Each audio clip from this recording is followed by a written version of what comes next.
Coming up with the excellent news that Jack Hughes is set to return sooner than later for the Devils. We break down arguably one of the best defensive performances this season as they got the victory against the Penguins, shuffled some lines, and maybe, just maybe, settled down some of the early season nerves for the fan base. We dive in next.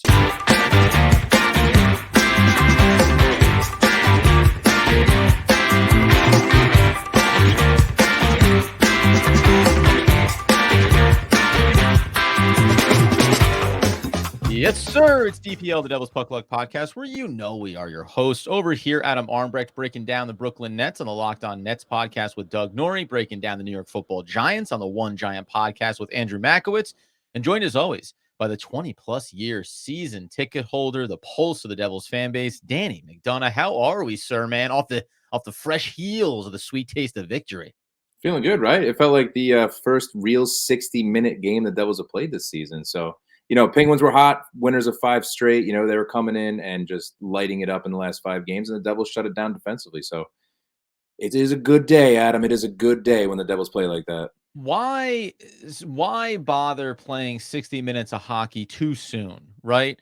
I always say 15 games in. 15 games in, you want to look back and say, we did it. We played for 60 minutes of hockey. Listen, this team obviously has had some nice moments over the start of this season. Then we talk about, and we'll get to the Jack Hughes injury and his return, the Nico injury, and I think some trepidation. You and I talked about this off pod that at times I have in my sports fandom, and I think we have some fun at your expense around, reactions and the emotional component of it.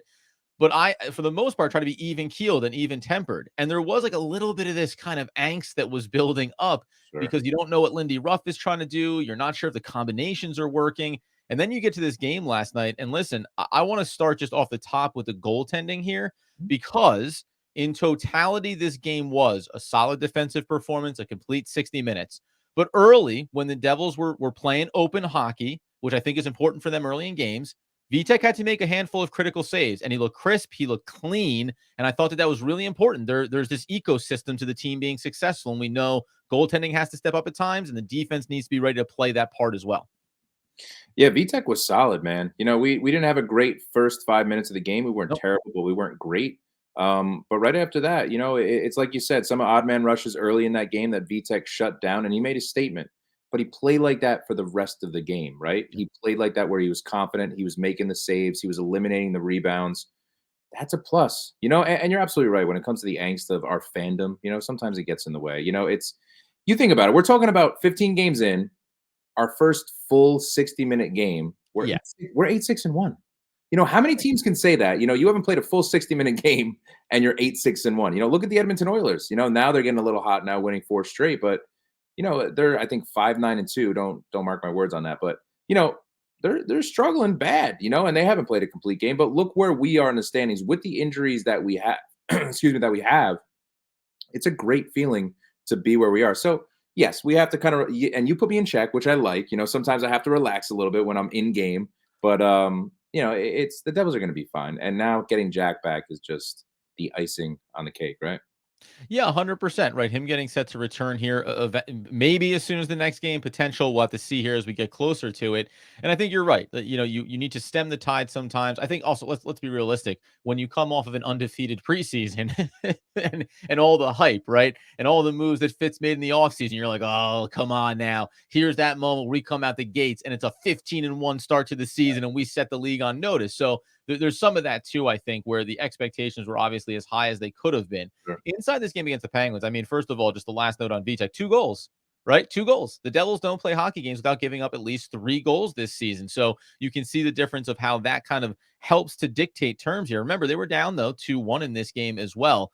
The first goal for me there, when we talk about Haula and Lazar, 2 guys that we always keep an eye on. We liked how Lazar was playing early in the season, maybe faded a little bit in the last handful of games. This is another reminder for me. I'm curious if you agree. I looked at this and really thought we know the team is so predicated on its speed and playing this open hockey and fast and making the other team chase us, and they can't keep up with us. But then shorthanded, controlling the puck, just slow and methodical, pass, right? Finds the 5 hole. And I think it was a relief to see what we consider to be kind of gap fillers on this team, right? Sure. Serve your role and let the electric players do their thing. It's great to see when those two guys combine and go, yeah, by the way, we can also give us a leg up in these games as well. I think Lazar has turned into what Tatar was last year for the Devils, and being that player that jumps on the ice and always is going to give you 100%. Yeah. He's flying up and down the ice. You and I have talked about it for the last dozen games. He's looked great, and he looks like the guy that's always going to bring the energy. But it's great to see him stepping up. And Erik Haula, too. He's had a really good stretch here, in the absence of Nico, Jack, and now Timo for a game. And that's what you want to see. We always talk about our depth. We talk about our role players. You want to see that, especially from Lazar. And I think he's become a staple in this lineup. Correct me if I'm wrong or you think I'd be wrong in the sense that But when everybody is healthy, we have a full healthy team. You don't take him out of the lineup. I don't see a world where you're taking him out of the lineup. Maybe no, on no, the fourth no. line, but I don't see him coming out of the lineup at all. So, Lazar, who they refer to as Lazar, which I love, hearing the players talk Isn't about. that was from a remember American Gladiators? Yes, I do. Laser and Blazer and Taser and all those guys. Yeah, so there From you go. dodgeball, man. That's dodgeball. Laser. Oh, that's right. Yeah, well, whatever. You put them all together, it's fine. Yeah. No, but I agree with you, man. There's no I think we looked at him and we made it was always tongue in cheek about like when are we gonna see what this guy is capable of? But now that he's in there, you rewind back and you say, oh, okay, yeah, this is what you thought this piece was gonna be. He fits in there really well. He has a very defined role. And you always talk about, and we sometimes butt heads on, well, are they a physical team? Do they need to play more physical, or do they just need to be able to be physical within their own confines, right? And Lazar is one of those guys. He's not afraid to go in there, not afraid to play on the boards, and he has the size to do so with maybe it not feeling like, well, careful here, because the more physical you play is the more like you get hurt. He just seems like a nice little compact player that can do a little bit of everything for this team. He's a glue guy. Like I think we look at him probably as being one of the glue guys when you go through the lines on this roster. Yeah, and all the guys love him. You Yeah. can tell that he's super loved in the locker room. He has that great personality, which goes such a long way. And he's not coming out of the lineup. I'm very confident on it. You are too. So, for me, Bastion was the next guy to step up, and he did in a big way, scoring that goal. Dude, I don't know if you noticed this, but what really excited me? Like Talk to me. really excited me? Watching the celebrations of each goal. Mhm. Watching The Bastion get sorry, that first one, that first one with Holland Lazar, like it was playoff overtime game winner level energy. And even just it was like an embrace. It wasn't like a yeah. high five celebration. They were like, hey, like we did it. Like we did this thing that you can tell we've been having pressure to accomplish, right? Exactly, and listening to the post game and listening to Haula and listening to Brat saying basically Ruff went in there and be like, "How bad do you want it?" You got to be the team that's hungrier going into the third period when you're tied 2-2, Yeah. and they were hungrier. They came out and they won 5-2. So that's what you love to see, and you're absolutely right. You see the intensity just after every single goal that was scored, and I think the Devils knew that they were in a place where they know they're struggling. They know that a lot of guys got to step up when you have the injuries that you do. And that was a statement game. That was a statement game for the Devils, just for their morale, in my opinion. But, to see Haula and Lazar score that goal, then to see Bastion on the doorstep get that rebound and see him in the corner, you can audibly hear him, on the broadcast screaming, getting excited. I love that, man. Listening to Holtz Yeah, getting yeah. crazy excited with that pass from Palat Mercer and Mercer to Holtz right in front of the net. Yeah. That stuff is what really excites me, and to me that is a very big compliment to what this team has, and you see that they're gelled together, and you see that they knew that this was an important win to get in Pittsburgh. Let's get a look back at some of the other stats coming out of this game. Danny mentioned Holtz there. There was a line combination that was out on the ice to close out this game against Pittsburgh that has to kind of fill you, I think, with a little bit of optimism around maybe not needing to get too anxious about having to make a move or the holes we have on this roster. Maybe practicing patience is what we all need to do a little bit more of. Before we get into that, though, we're going to tell you about our friends over at DraftKings. You know that you can download the app and use promo code THPN. to get in on $150 instantly in bonus bets for betting just $5 on hockey. Oh, Danny, tomorrow, Saturday, talk to me. Golden Knights. This could be today when you're listening to the show. Golden Knights, Philadelphia Flyers, over under 6 goals. Talk to me, Goose. Where are you laying it? We're going under. Corey Hart and Hill, man. We're going under with the goaltending. We'll see what happens, but I'm going to go 4-1 Vegas. Ooh, I, by the way, I, that's Danny making a quick adjustment on his math to make sure he adjusts for the over under. That is because you know that DraftKings Sportsbook is an official sports betting partner of the NHL, and you can go ahead and get in on all that great game action every single day of the hockey season, the NFL, everything you could possibly need over there. The crown is yours.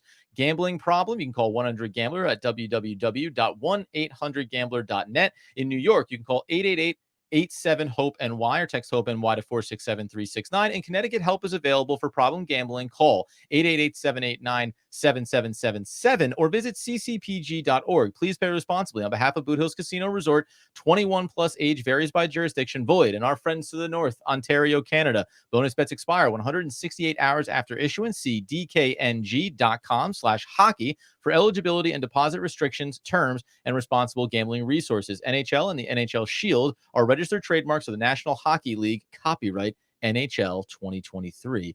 All rights reserved. And I really thought that I should be reserving a table at the party of celebration, man.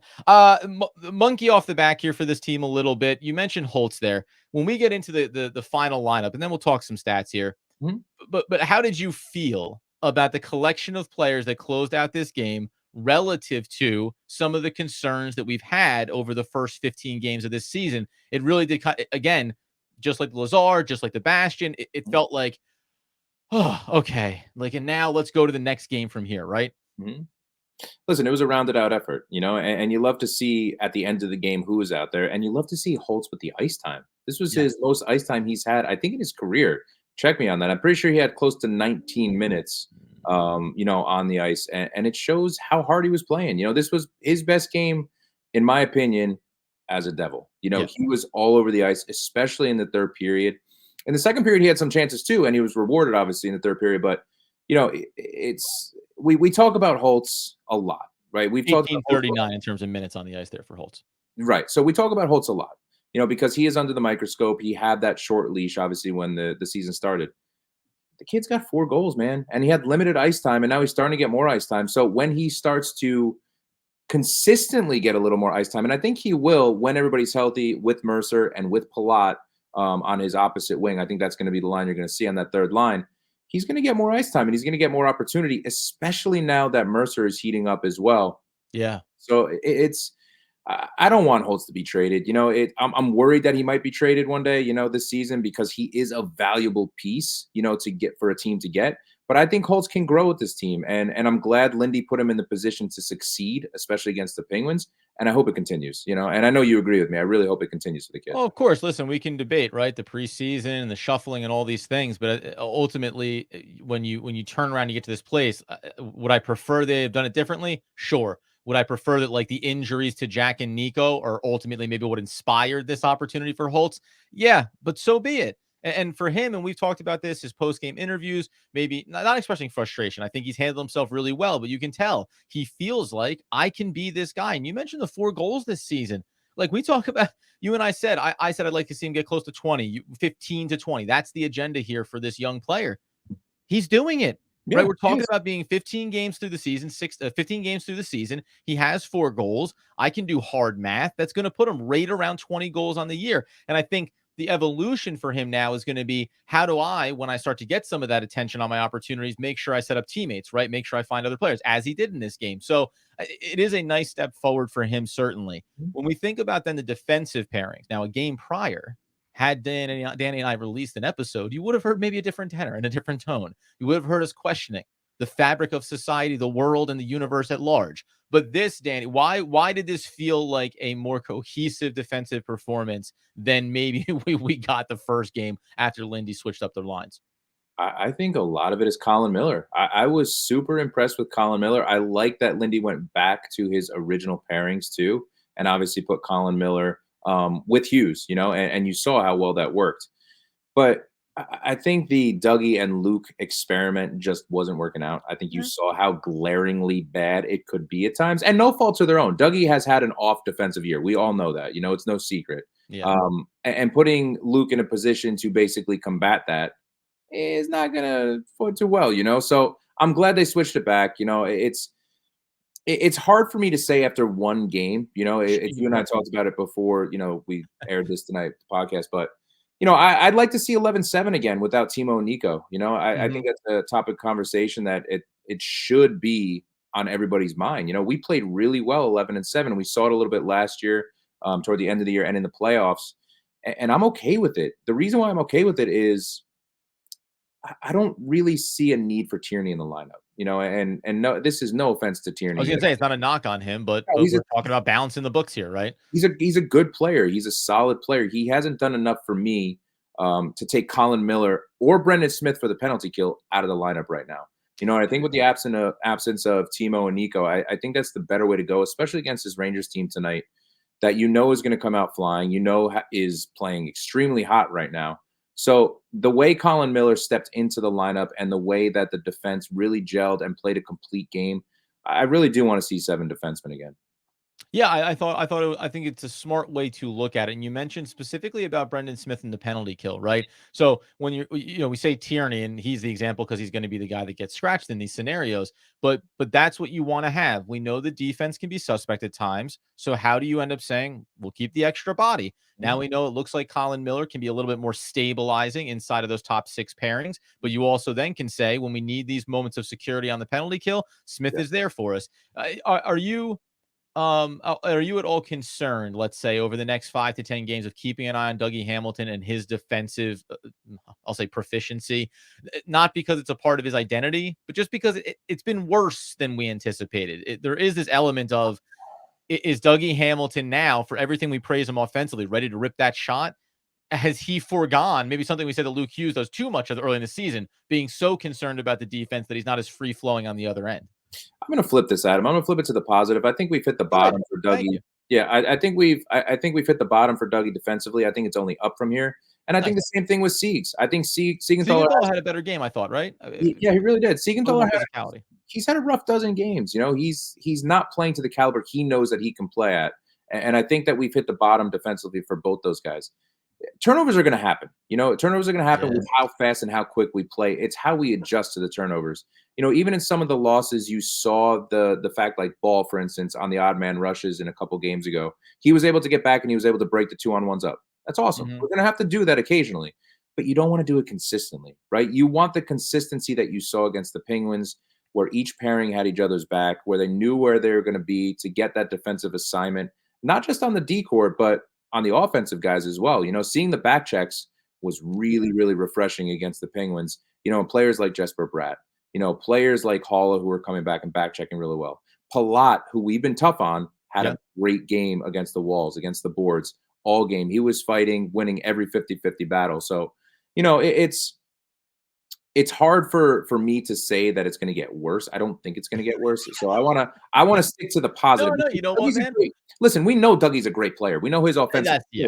ability. And it was awesome to see, obviously, knock on wood, that he wasn't injured last year compared to the previous year before that. So it's now getting another full season in. He's going to make those mistakes because he is that offensive player, just like Luke is going to make those mistakes. But I think it's only up from here for Dougie. No, I think it's a smart way to play it too. And we were talking about this because you might not know it. Danny and I are also texting throughout the day and what's happening with this, what's going on over in other leagues and other sports and everything else. But the idea that my premise was always, again, 20 games. And I'll admit, like, because of the injuries and some of the switching and because of some of the poor performances, you get that little bit of lump where you're like, okay, maybe I gotta start to be concerned sooner than I normally would. Maybe I gotta push the panic button a little bit early. You don't. And we're going to talk about here in a second. Let's look at the standings. Let's just reference some of these other teams. There's been some squads, like the Rangers, unfortunately, have played at an incredibly high level. But let's get that bigger picture here as the Devils approach the 15 to 20 game sample, after which we will kind of take a step back, grade everybody out, and also the return of Jack Hughes and what that's going to mean for this lineup. We'll get that in just 1 second. But first, we're going to tell you about our friends over at Raycon. Oh, Danny, it's never too early to start decorating for the holidays, or is it? When do you put up your Christmas tree, Danny?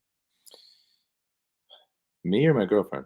Yikes. Let's move on from that. The bottom line is it's never too early to start your holiday shopping. Why not take care of it now before the crowds and the panic sets in, the calendar winds down, and especially when you can get some of the best deals of the season well before Black Friday. You can shop Raycon products right now and save up to 50% off because their early Black Friday sale is going on now. Now, you've heard me talk about Raycon before. The headphones, 32-hour battery life, that incredibly comfortable in-ear fit. Bing Crosby. When the holiday season finally gets here, I'm going to go full Bing. The guy's got a sultry sound to his voice, and I love to hear it. But this past year, Raycon also expanded their entire business with the introduction of Raycon Home and Raycon PowerTech. 5-star review, Magic 180 cable allows you to charge iOS, micro USB, and Type-C devices 8 times faster with, yes, it will return for this Devils team, the 100-watt power delivery. Their faucet filter also Ultra filters water in your tap against chlorine and heavy metals. It's a must-have to ensure that the water you wash your face with and brush your teeth is, actually clean. Raycon is known for delivering high-quality products and thoughtful features at half the price of other premium tech brands. It's no wonder that their products have racked up tens of thousands of 5-star reviews. To get everyone in on the holiday shopping spirit a bit early, Raycon is currently offering 20% off on everything on their website with select products up to 50% off. So beat the crowds, save now. Trust me, you do not want to miss out on Raycon's early Black Friday sale. Hurry now to buyraycon.com/ THPN. to get 20 to 50% off site wide. That's buyraycon.com/ THPN. to score up to 50% off on Raycon products. Buyraycon.com/ THPN. and that is why. You As throw we you turn throw our me off there, attention man. I'm sorry. What were you? Coco the monkey? I mean, what is going on over I had an there? itch. I had an itch. I wasn't ready for the other THPN there. You know, you throw me in. Sure. I gotta be ready. I gotta be on top You of it. got to be alert with me because I'm not going to give you any warning or any prompts ahead of time before we start recording. Now, let's first here just really quick because I said I wanted to make sure that we do this. This is a game also. We talk about the balance. Devils outshot the Penguins 31-23 in this game. They're going to lose the hit battles more often than not. That's okay. We live with that. Why? Because they also won the face-off battle, which is a tenet of their success. 57% inside of that circle. And then just real quick here, 6 takeaways, 2 giveaways. Like you mentioned this, a big part of them and the responsibility of not just the defensive pairings, but the offensive guys as well. Hey, Mm, man, when we're getting up ice in a hurry, if the yeah. pass is a little offline, if there's a bouncing rebound that could get off the boards and go the other way quickly, let's slow that thing down. Let's muck this up a little bit, mitigating those mistakes. That this gets back to the core at the start of the season. When we play a clean hockey, when we play a disciplined hockey, other teams are going to struggle to get out ahead of us. And even when they do, like the Penguins did, staying ahead of us is going to be a tall task. Simplifying the game. That's really what it's about. You know, 50-50 puck battles. That's what it's all about because we have the speed that we will make the opposition pay. So if you simplify your game and you're smart with the puck, you close in on the puck quick. You know, we talk about it all the time. You know, it's about puck possession. It's about the tape-to-tape passes. It's about getting out of our defensive zone and limiting the time in our defensive zone. So, and like you said with the hits, going back to the hits, you're going to often and not, it's going to be a good game physically for us Yeah. as long as we're winning those board battles. You know, those hits are kind of misleading, you know, and a lot of people look at those hits and like, oh, we lost the hits by 2-1. But it doesn't matter if you're winning the board battles. You know, if you're winning those board battles and you're winning those 50-50 chances, I don't care because you're still physical. You know, that's still the physicality that we need to see. Yeah, give me the key moments, right? In the 4 or 5 key moments against the boards. Let's win those battles. Let's get Yeah, into those contests, and that's okay, right? That hold up play is what allows guys to reset themselves a little bit here as some of these pairings adjust. Okay, the last thing that I want to close out on here is a couple of things. First off, we look inside the standings. Yeah, did I think that the Devils will be 4th in the Metro after the first 15 games that they played? Probably not. But again, when you look up the table, 9-7-0 are the Hurricanes. Maybe we thought they would have been higher up, right? The shock here really is the Capitals. They're 8-4-2, and they're sitting there after 14 games just behind the Rangers. It's funny, man. 3-game winning streak for the Capitals. We know that we happen to be a part of that winning streak for them. The Rangers also on a 3-game winning streak. The early days of this, though, nothing too surprising here. I mean, it's worth noting that right behind us, the Flyers have had a surprisingly better start to their year, certainly. The Penguins also 8-7 through 15 games. The Metro, by and large, the Islanders bad. We thought they were going to be bad. They might actually be worse. And then the Columbus Blue Jackets there at the bottom of this pile here. What anything jump out to you inside the Metro? Understanding the Rangers, we got it. We got to admit it when it's happening. They have been absolutely elite to start this season. Yeah, I think the Rangers being as dominant as they were and really sweeping the West Coast trip that they had, I Yeah. think the Rangers are a really good team, and they're missing key pieces as well. And we always have to remember that. The Plus Flyers have 16 on the their goal Flyers have differential torts. right now too. Good Yeah, lord. yeah. The Flyers have torts. He's to me, he was one of the best coaches for teams that were really young and developing. Simplifying the game. Excuse me, simplifying the game, and the Good Flyers motion did when we talked about torts. the Flyers did that. The Flyers are doing that. And when you have a good goaltender, you're going to be able to win some games. So Yeah. it's nice to see the Flyers doing that. I do not like the Flyers, but it's nice to see them doing that as a young team. Torts is really putting them in the right direction. But no real surprise. I think the Caps are a surprise, though. I didn't Yeah. expect the Caps to be, what they're doing now, but I think they'll fall off. Just like the They're Islanders. also, by the way, their point differential is -2 right now. So it's like sometimes, you look inside some of these things and you're like you're going against the grain here, which incidentally, so for the Devils who are -1 right now. Now with the injuries, and we'll close out on Jack, obviously you expect that to balance itself out here as they move forward. But don't forget, I mean, the Flyers are +4 right now. The Penguins are +11 right now after giving up a -3 here against the Devils in this last loss. So you look inside those things and you think that is a tale to tell. The Islanders are a defensive team, but they just don't have a lick of offense here, and they've given up 52 goals. So that's been kind of shocking. And I'll say, this would be my last note here. Isn't it funny that, the Islanders are 5-6-5. So they have a lot of overtime losses. But it's so funny, the Flyers are 8-7-1. Like they're just barely above 500. Mhm. Islanders are just slightly below 500. But comparatively, you're like, oh, hey, Flyers, man. All right. Good. Like, way to show a little something here early. And the Islanders, you go, oh boy, huh? It's a shame, isn't it? Like another 5 games from Yeah. now, everything can look dramatically different for everybody, Devils included, right? It will. I don't see the Flyers winning more than 30 to 34 games. They're such a young team. I think they're going to finish close to the bottom of the Metro like we thought. I think the Islanders will get a little bit better. I think their goaltending is going to carry them to more wins. So uh, everything will even out closely to what we kind of thought.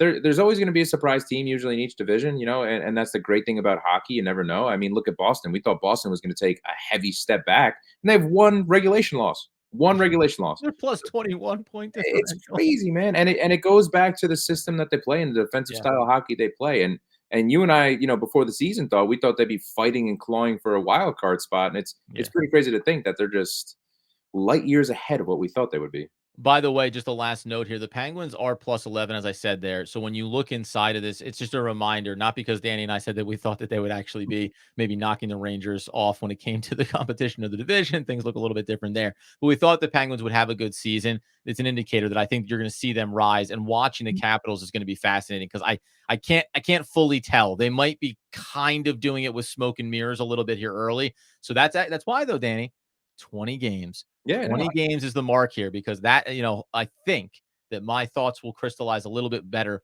when we get those extra 5 games here with some of these teams in the schedule coming up. Speaking of which, the final note. Jack Hughes is questionable to return against the Rangers. Shoulder injury. Do you want him to return against the Rangers, or do you want this to be like, hey, man, take the extra day, take the extra game? We know what this game is like. We know what this matchup is like against the Rangers. I'll be honest with you. I don't love him returning against a rival like the Rangers, who will come out and say, coming off that shoulder, huh? Why don't we put it to the test? Like, there's a little bit of angst here around bringing him back in this particular game. I don't think he was as hurt as we thought he was. I think that we kept Well, by the way, Ken, you tell me if you want to. yeah. You acknowledge what was your initial reaction when we were communicating with when Jack got hurt? What was your rough timeline in the moment for how long Jack was going to be I thought out? he was gonna be out all of November. Yeah. Yeah, I thought he was gonna be out all of November. But it just if he's gonna come back now the way he is, I don't think it was as serious as we thought, which Right. is a great thing. I don't think the Devils organization is ever going to risk their superstar getting out there when he doesn't need to get out there, and if he's not absolutely ready. They're not gonna do it. He's So here case for the that next. he maybe could have come back against the Penguins, and they chose not to do it for that game. Yeah, I think he really could have come back on Tuesday against the Jets if he really wanted to. I'm that confident that I think he would have been okay. But it's good to hold him back because again, your star player that's going to be with you for the next 8 years, you're not going to risk any kind of injury or re-injuring something. Yeah. So yeah, I disagree. I think it's a great spot for him to come Okay. back. The reason why is because he knows his body very well. He knows if he's physically able to play. He knows there's going to be a lot of Rangers, Truba included, that are going to be coming after him in the open ice. He's such a phenomenal skater, man. And I think that being home against the Rangers, it's a good spot because the crowd is going to be electric. Jack is going to come out with a purpose. He's going to come out with a A purpose, porpoise? a purpose, a Oh, purpose, a I was purpose. gonna say because those they need water to live, and that's ice mostly. But no, I think he's going to come out with a purpose. I think the coaching staff is going to monitor shift by shift. They're going to see what he's doing, making sure that he's comfortable out there, making sure that he's making the decisions he needs to make so he doesn't re-aggravate whatever he had at the first place with his shoulder. But more so, he's going to come out flying, man. I like this spot for Jack Hughes against the Rangers with precaution. And I think that the Devils organization and the coaching staff are going to be very mindful of what injury he had. So I'm totally okay with him coming back. And, being at practice today, seeing him with Lindy Ruff, at the end of practice, staying on the ice with Lindy at the end, Mm. I think he's ready to go, man. I think he really wants to get in there. And I love that he wants to get in there. Devils, who had snapped a 3-game losing streak with a win over the Penguins and had won just 1 game in their last 5 contests. So obviously getting Jack is going to be critical on the ice here. And then following this Rangers game, and we'll be breaking all of these down, but you do get Detroit, Columbus, and Buffalo. So there's a nice little set of games here with the one road trip to Detroit to take on the Red Wings, who've been a little surprising themselves. I think a nice set of games here with, having some home ones for Jack to be back on the ice as well. So we'll monitor him, man. We'll see what he looks like. And certainly we'll watch the minutes, right? Full shift, full go, full minute share. Or do you try to manipulate those a little bit now that you got a very positive sample size when you had to switch some things up in his absence? The bottom line is, folks, we'll be back in on probably Sunday morning, I think, just talking a little bit of post-game action, what we saw, what we liked, and obviously, I don't know, 2 goals, 2 assists for Jack Hughes. Power play obviously going to be big in that one as well. We'll dive into all of it, and then next week is going to be jam-packed. Obviously, holiday season is upon us, so we'll lay that out for you guys. Be sure to get over to YouTube to Devil's Puck Luck and subscribe. Turn on the alerts so you know when we're going live. Over on Twitter/X at NJDevilsPL, at Danny the Face, at Adam Armbrecht, and on TikTok, on Snapchat, on Instagram, and on Facebook at Devil's Puck Club. Top of the Dome. Get us at the door, buddy. Just like Game 7, man. Let's go into this game against the Rangers and have that mentality and stick it to them. Let's go. Akira Schmidt starting. Vitek starting. Woo! See you next time.